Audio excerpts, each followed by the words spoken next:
Bonjour à tous et bienvenue dans cette nouvelle vidéo. Alors aujourd'hui on va continuer notre série estivale à la découverte du Wizarding World of Harry Potter, mais avec une petite vidéo un peu différente des autres, puisque aujourd'hui on ne va pas vous parler de ce qui existe, mais de ce qui va exister prochainement au sein du Wizarding World.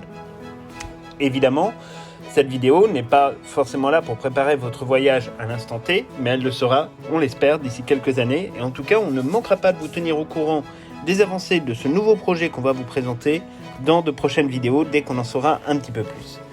La problématique des parcs Universal, à la différence de ceux de Disney World, c'est le manque de place pour construire de nouvelles attractions et pour construire de nouvelles zones. Si Walt Disney avait très vite saisi l'opportunité d'acheter des terrains absolument gigantesques de plusieurs milliers d'hectares en prévision de la construction de plusieurs parcs, Universal a démarré très largement en retard sur le sujet et n'a surtout pas eu la possibilité financière d'investir et de procéder à de tels achats au moment de la construction du premier parc qui a ouvert ses portes en 1990, soit plus de 30 ans après Disney World. Construit sur un espace d'environ 160 hectares, le site se trouve très proche de la ville même d'Orlando, alors que Disney World s'est construit au milieu des marécages fort sympathiques de Floride où il n'y avait absolument rien. Dès lors, Universal ne pouvait pas viser une expansion monumentale en gardant uniquement ce site-là. Universal a très rapidement voulu se placer en premier concurrent des parcs Disney et n'a pas cherché à faire des économies puisqu'ils ont demandé, notamment pour la construction d'Universal Studios puis plus tard d'Island of Adventures, l'aide de l'un des plus grands réalisateurs du cinéma pour œuvrer à la conception de ce parc d'attractions. Et ce réalisateur, ce n'est autre que Steven Spielberg, le créateur de E.T. et de tout un tas d'autres films que vous connaissez par cœur.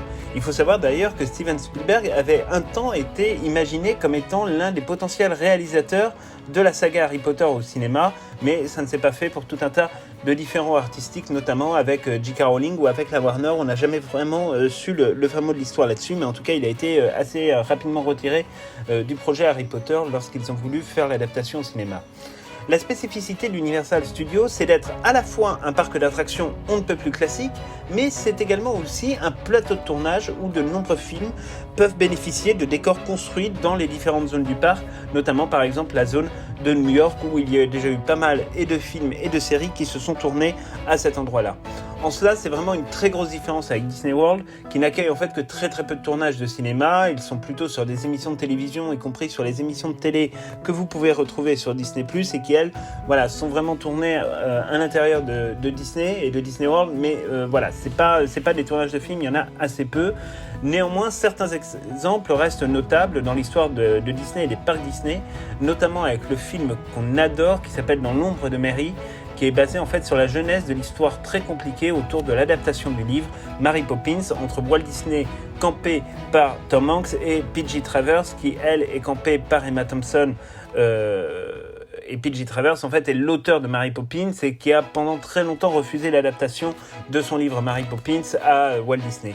Et dans ce film, il y a toute une séquence qui se déroule, notamment sur le resort de Disney en Californie, avec Tom Hanks sur Walt Disney, qui est vraiment plus vrai que nature. Si vous n'avez pas vu ce film, on vous invite à le voir parce que ça vaut vraiment le coup. Mais c'est vrai que les tournages à Disney World, c'est pas quelque chose qui est tout à fait naturel, alors que c'est le cas vraiment à Universal.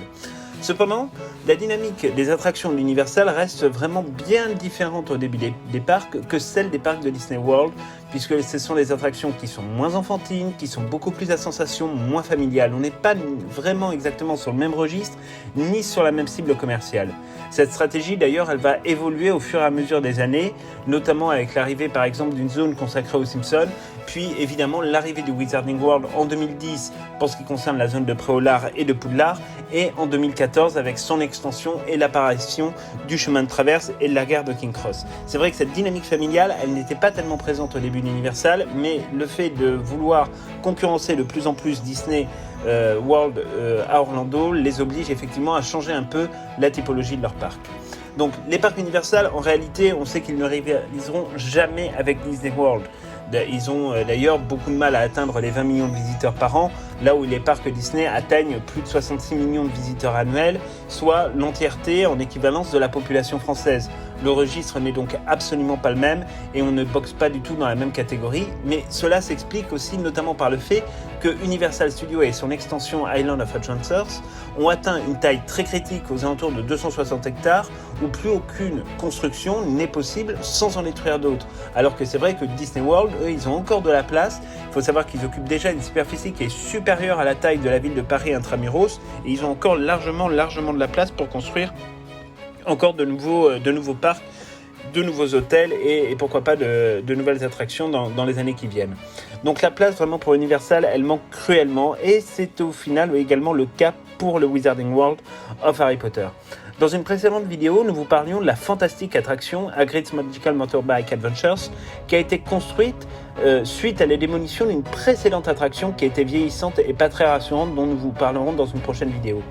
Pour développer leurs univers, ils sont donc en permanence obligés de faire de l'aménagement des surfaces existantes, comme c'est par exemple le cas avec la toute nouvelle zone consacrée à Jurassic World, qui sera située à proximité de Poudlard et qui viendra en fait remplacer la zone consacrée à Jurassic Park, qui était donc basée sur les 3 premiers films sortis avant Jurassic World. Et là-dessus, ils ont soit fait de la rethématisation au niveau des attractions, mais ils ont également détruit certaines surfaces qui étaient utilisées notamment pour des boutiques et des restaurants ou des aires de service pour les team members. Cette situation, elle nuit évidemment à la bonne marche et au bon fonctionnement d'Universal, qui pour attirer plus de visiteurs est obligé de gérer un parc immobilier dont l'expansion devient de plus en plus difficile. La proximité de la ville d'Orlando, c'est également quelque chose de compliqué pour eux à gérer, puisque ça les empêche en fait de développer de nouvelles formes de spectacles, et notamment sur les spectacles nocturnes, puisque à cause des nuisances sonores, ils ne peuvent pas tirer trop de feux d'artifice, et ça on vous en parlera dans une vidéo spécifiquement consacrée à la question des spectacles nocturnes. Tout est compliqué au final à gérer pour Universal, y compris avec des parkings qui bien souvent sont beaucoup trop petits, ce qui fait qu'ils augmentent régulièrement le prix des parkings pour dissuader un peu les gens et leur dire de prendre d'autres moyens de transport comme les bus ou les navettes depuis les hôtels, mais voilà, c'est quelque chose qui aujourd'hui aussi devient problématique. Aujourd'hui, en fait, le site, il se découpe en 3 parcs. Et vous avez également une grande allée commerciale, le City Walk, à l'extérieur des parcs, sur le modèle du Disney Village à Disneyland Paris, pour ceux qui connaissent. Donc il y a 2 parcs d'attractions, Universal Studios et Island of Adventures, on vous en parle depuis le début de notre saga estivale. Puis il y a également un parc aquatique qui a ouvert assez récemment et qui s'appelle Volcano Bay. Alors il faut savoir que les parcs aquatiques, c'est quelque chose sur lequel nous en France on n'est pas tellement habitués parce qu'on n'a pas évidemment les conditions climatiques de la Floride, mais aux États-Unis c'est vraiment un élément extrêmement important dans la culture américaine de l'entertainment. Cependant, là aussi, ce parc demeure bien plus petit que ses concurrents directs, c'est-à-dire à savoir le Blizzard Beach et le Typhoon Lagoon, qui font partie en fait des parcs de Disney World. Et ce sont évidemment 2 parcs aquatiques qui sont très grands et qui attirent masse de foule, surtout qu'en plus l'entrée est nettement moins chère que pour un parc d'attractions de Disney classique.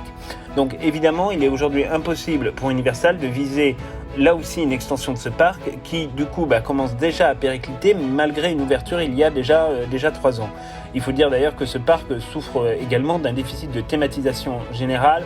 On ne comprend pas bien vraiment la thématisation, mis à part qu'on est au sein d'un volcan et qu'on dévale les collines de ce volcan, mais bon, c'est franchement on n'est pas sur un truc très poussé et ça n'a pas été travaillé et c'est d'ailleurs peut-être un petit peu dommage. Dès lors, que faire pour continuer à développer les parcs d'attractions et les univers d'Universal ? La solution est simple, il va falloir construire vite, mais surtout construire ailleurs.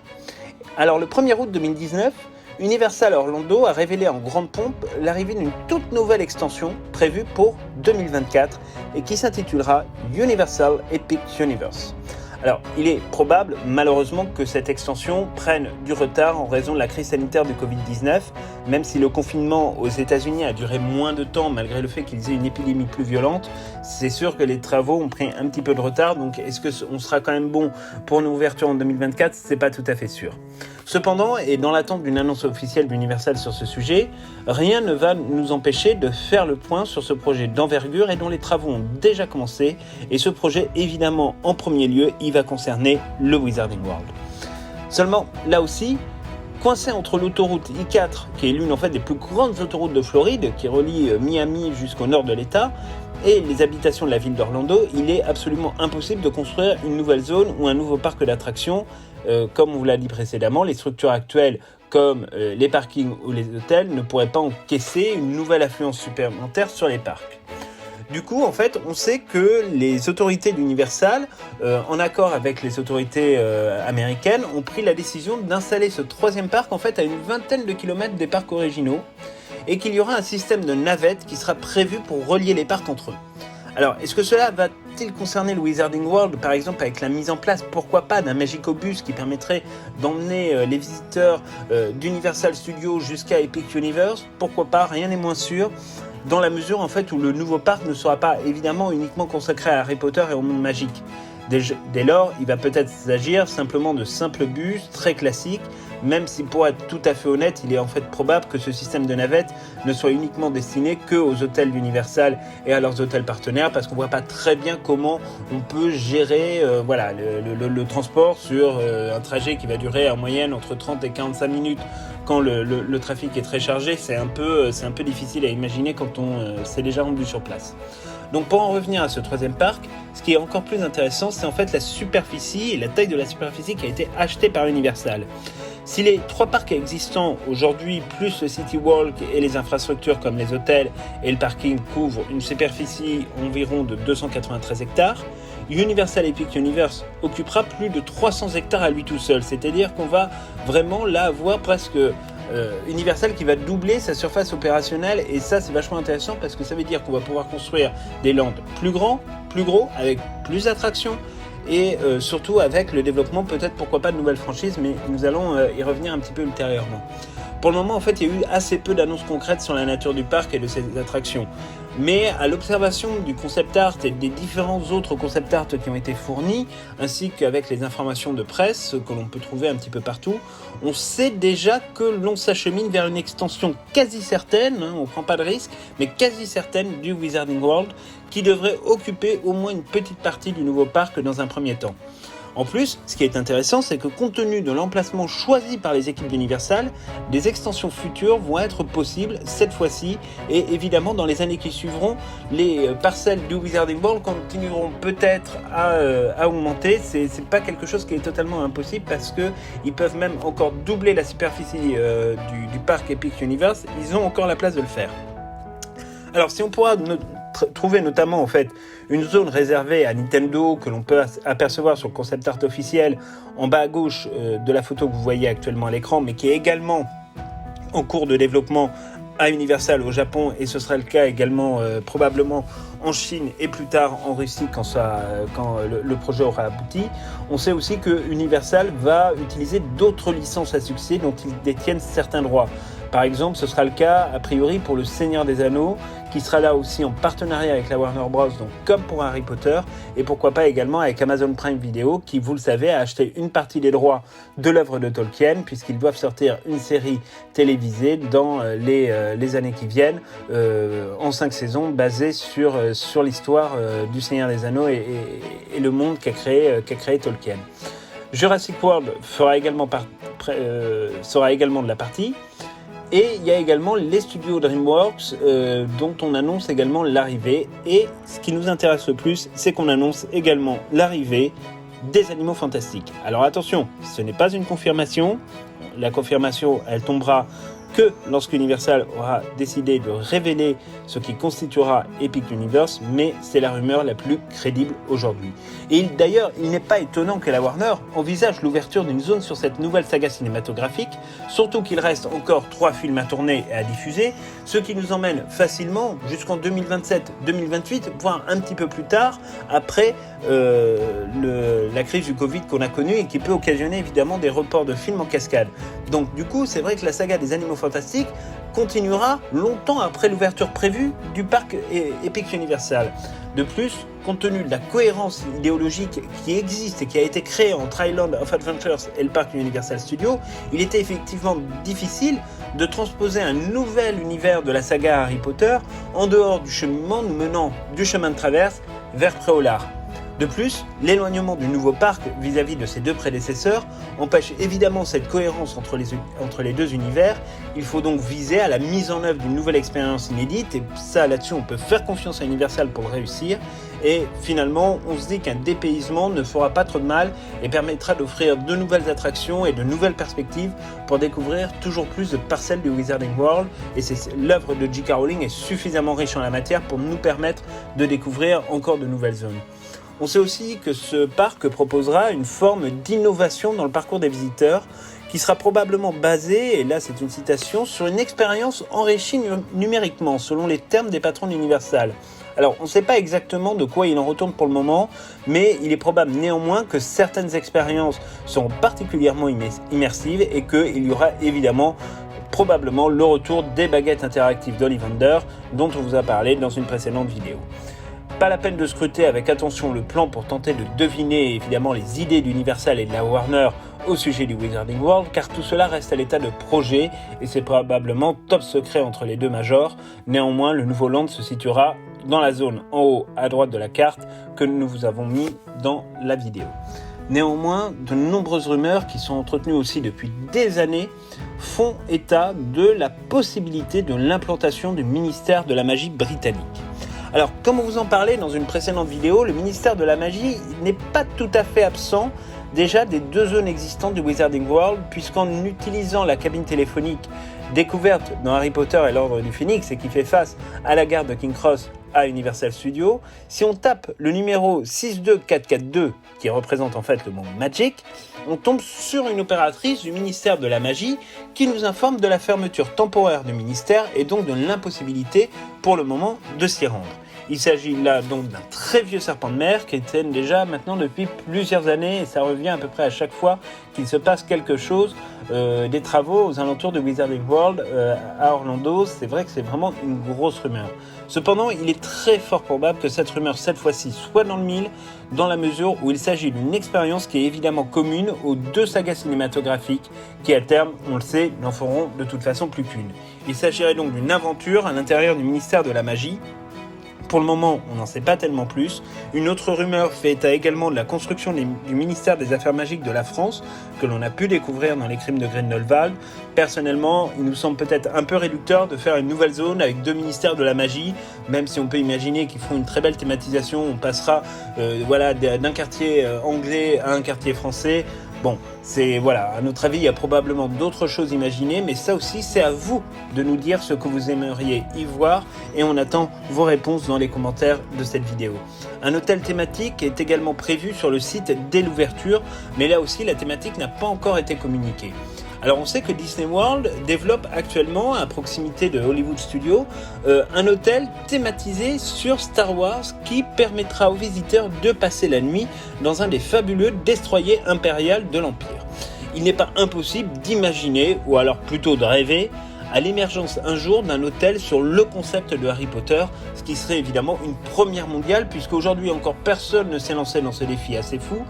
Et même par exemple à Leavesden, il n'en a jamais été question, alors que c'est vrai que le manque d'infrastructures hôtelières à proximité de Leavesden va à un moment ou à un autre devenir gênant au fur et à mesure que Leavesden rajoute des plateaux de tournage et donc augmente le temps de visite que l'on passe sur le site. Donc voilà ce qu'on pouvait vous dire un petit peu sur Epic Universe, donc sorti en 2024, une zone sur le Wizarding World. On saura, je pense, d'ici quelques mois ou d'ici quelques années plus de précision et plus de concept art sur ce qui va s'y dérouler. En réalité 2024 c'est presque demain, donc ça arrive très très vite, mais voilà, ce qui nous intéresse surtout c'est de savoir ce que vous pensez de ce nouveau parc. Qu'est-ce que vous aimeriez y voir sur le Wizarding World mais aussi autrement? Est-ce que l'idée d'un hôtel thématisé sur Harry Potter vous paraît pertinente? Vraiment, ça c'est à vous de nous le dire dans les commentaires et de nous donner votre avis. Donc grosso modo, maintenant on n'a plus qu'à attendre que Universal communique avec la Warner sur l'expérience que l'on pourra connaître du côté Harry Potter dans ce parc. Pour le moment, on est encore un petit peu dans le flou. Ce qui est certain, c'est que de toute façon, ils ne peuvent pas se passer dans le développement de ce nouveau parc d'une zone basée sur le Wizarding World. Pourquoi ? Parce que c'est un argument de vente extrêmement fort d'Universal pour attirer les clients. N'oublions pas que l'ouverture de la zone de Préolard et de la zone du chemin de traverse a fait bondir la fréquentation des sites d'Universal de plus de 40% en réalité depuis l'ouverture de ces deux zones, et c'est aujourd'hui le principal produit d'appel d'Universal pour ces parcs d'attractions. Donc on peut absolument pas imaginer une seule seconde qu'on se passe vraiment du Wizarding World dans ce nouveau parc. Après, c'est vrai que la difficulté va être cet éloignement, puisque encore une fois on vous le dit, on est à 35, 40, 45 minutes de route des deux précédents lands du Wizarding World. Donc ça, c'est peut-être la petite complexité à gérer, mais on fait confiance à l'originalité et à l'intelligence d'Universal pour réussir à nous fabriquer quelque chose qui aura vraiment de la gueule. Voilà, c'est donc tout pour cette nouvelle vidéo. On vous donne rendez-vous la semaine prochaine pour une nouvelle vidéo, et qui sera la dernière vidéo de cette saga estivale. D'ici là, regardez toutes nos vidéos si vous ne les avez pas encore vues. On vous en veut pas, c'est les vacances. N'oubliez pas de liker la vidéo, de vous abonner à notre chaîne et d'activer également la petite cloche pour être tenu au courant en temps et en heure de la sortie de nos vidéos. On vous souhaite une bonne fin de vacances pour ceux dont les vacances se terminent, et on se revoit dès mercredi pour une nouvelle vidéo. À très bientôt.